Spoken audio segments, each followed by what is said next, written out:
Zajmiemy się drugą pośród 5 pieśni należących do cyklu Oblicze Morza Romualda Twardowskiego. Pieśń nazywa się Jeden z widoków morza i tekst do tej pieśni został napisany przez Jacka Łukasiewicza. Podobnie jak w pieśni pierwszej musimy naturalnie bardzo dokładnie ten utwór wstudiować, nauczyć się dźwięków.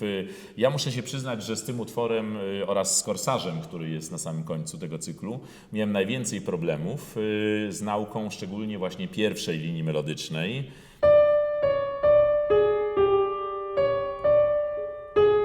To nie ma problemu, ale tutaj pojawia się B nam na przykład w tym momencie, która mnie kompletnie wyprowadza z formy. Ja jestem w stanie zrozumieć te pierwsze jakby 2 takty, czyli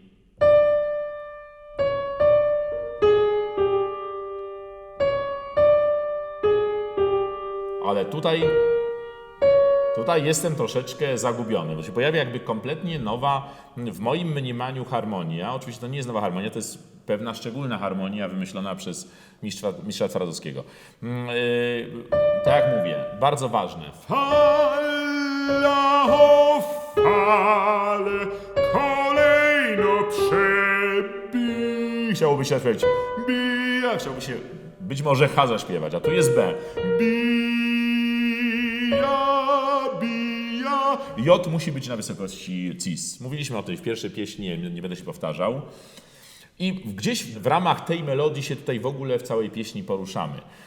Ta pieśń jest bardzo energiczna, bardzo niespokojna. Widać, że chodzi tutaj o jakiś sztorm. Widać, że chodzi o jakąś burzliwą sytuację na tym morzu. Czyli zupełnie inną niż w pierwszej pieśni, gdzie mówiliśmy o zapachu rożku i o spokojnym morzu. Morze jest dzisiaj smutne, prawda? Czyli jest spokojne. No i teraz tak, to jest jakby ekspozycja, prawda? Fala o falę kolejno przebija, fala z falą wznosi się i mija. Musimy mieć świadomość tego falowania, prawda? Tego jakiegoś takiego przebywania albo na bujającej się łodzi, albo na desce windsurfingowej, jakiegoś totalnego niepokoju, prawda, w tej muzyce. No i teraz kompozytor przechodzi do zupełnie innego fragmentu, w którym zaczyna się bawić jakby tym klimatem. Ta melodia ma też zupełnie inny charakter.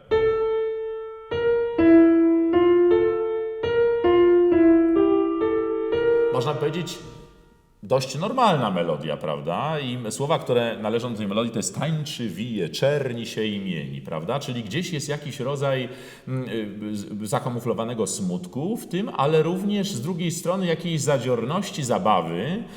Charakter jest zupełnie inny, tak? W pierwszej frazie o tych falach mamy do czynienia z ogromnym niepokojem, tak w tej drugiej frazie gdzieś przez to tańczenie i wicie się tej fali mamy tak byśmy mieli do czynienia z żywą postacią. Tańczy, wije, czerni. Czerni też, proszę, czerni dobrze mówić, tak? Tańczy, wije, czerni się i mieni. W normalnej sytuacji nie potrzebuję tej oddechu, także proszę nie brać. To jest też jakby jedna całość powinna być. Dość smutna melodia. I konkluzja, prawda, o tej fali, która tańczy, wije. To ocean o późnej jesieni.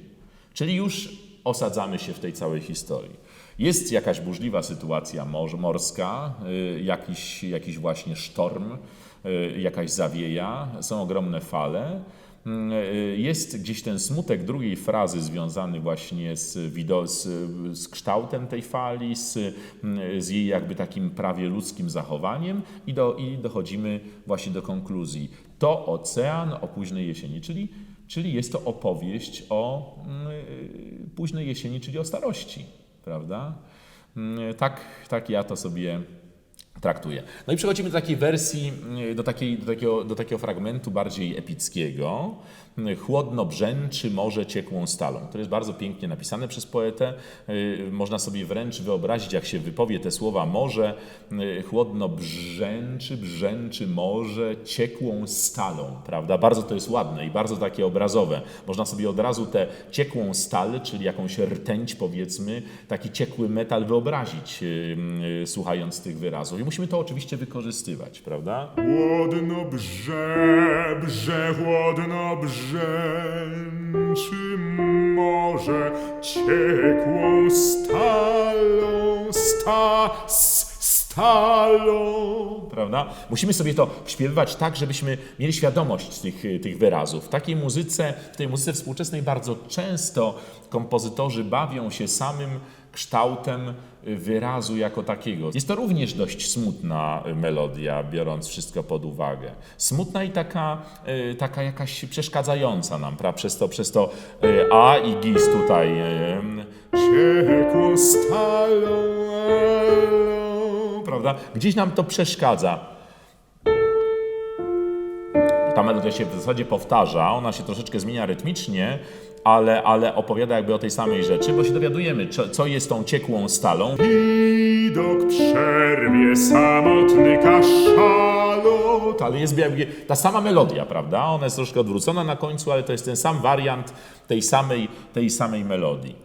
Czyli ten kaszalot jeszcze wpisując się w tę wijącą, ciemną falę, prawda, która jest wyrazem tej późnej jesieni i ten samotny kaszalot, który właśnie ma kolor stalowy, brzęczy, chłodno brzęczy morze ciekłą stalą. To wręcz charakter jest powiedziałbym taki stalowo-siny, prawda, w tym wszystkim.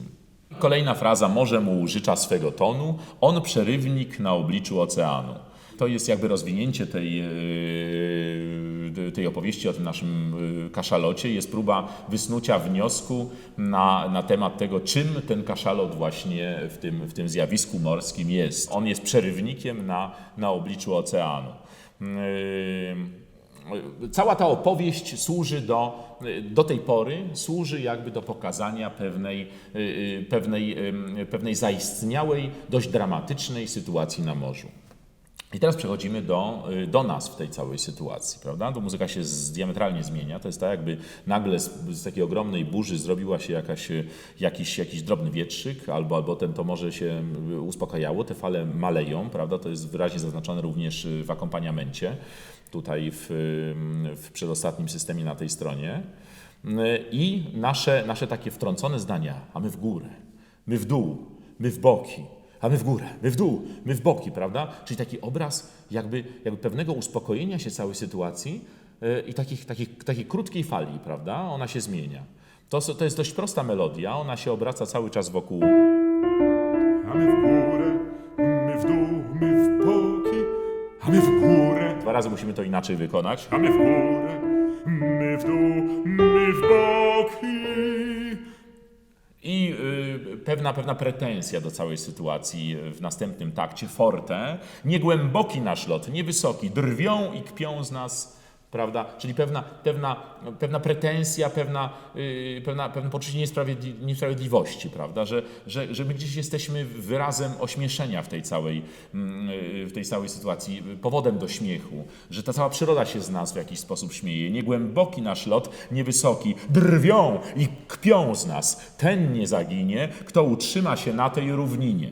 Czyli tak by morze kpiło z nas, z tego lądowego szczura, jakim jesteśmy, nie jesteśmy stworzeniem morskim, które próbuje właśnie w tej łupince swojej łódeczki na morzu przetrwać, prawda? Tylko ten nie zaginie, kto utrzyma się na tej równinie. Oczywiście równina jest również prześmiewcza, bo to nie jest równina. Morze nigdy nie jest równiną, rzadko się zdarza, jak nie ma kompletnie wiatru, wtedy mamy płaskie morze. Ale tutaj nie chodzi o równinę, bo my w górę, my w dół, my w boki, prawda?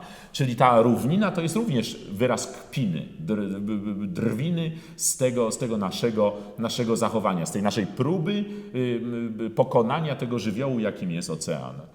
Kto utrzyma się na tej równinie. Dlatego ta triola, która jest napisana tutaj na stronie 11, ona może być naprawdę dość długo śpiewana, ponieważ ona jest triolą prześmiewczą i dążymy do E, to jest już dość wysoki dźwięk, jak na ten cykl pieśni, prawda? W zasadzie można jeszcze równinie, jeszcze można crescendo robić, dlatego że fortepian od nas to wszystko przejmuje.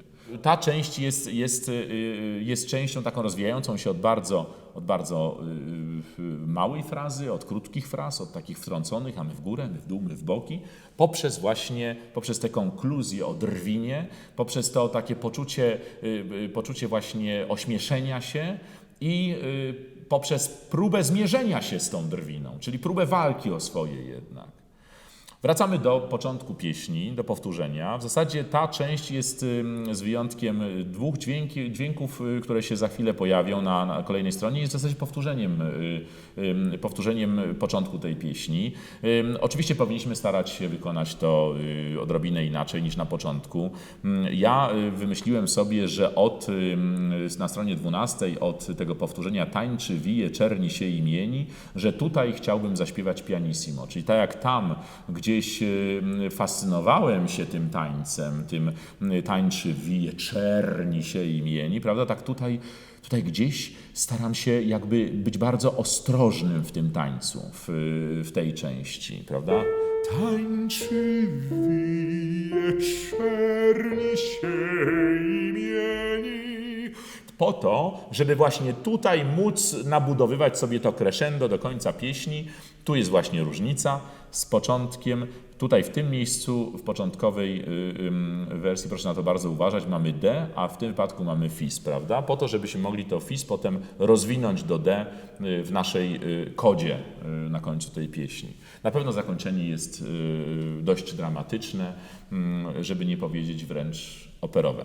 To ocean o późnej jesieni, Kompozytor chciałby jakby mieć fortissimo już na sylabie się z wyrazu jesieni. Ja uważam, że zawsze korzystniej jest spróbować w takiej sytuacji zrobić crescendo przez te dwa takty. I do czego również Państwa zachęcam. Będę zachęcał również mojego partnera, czyli pianistę, do tego, żebyśmy zaczęli to jednak no nie z takiego wysokiego C tutaj, tylko żebyśmy troszeczkę postarali się jednak te trzy ostatnie takty rozwinąć. Zakończyć powinniśmy równo z pianistą. Dziękuję.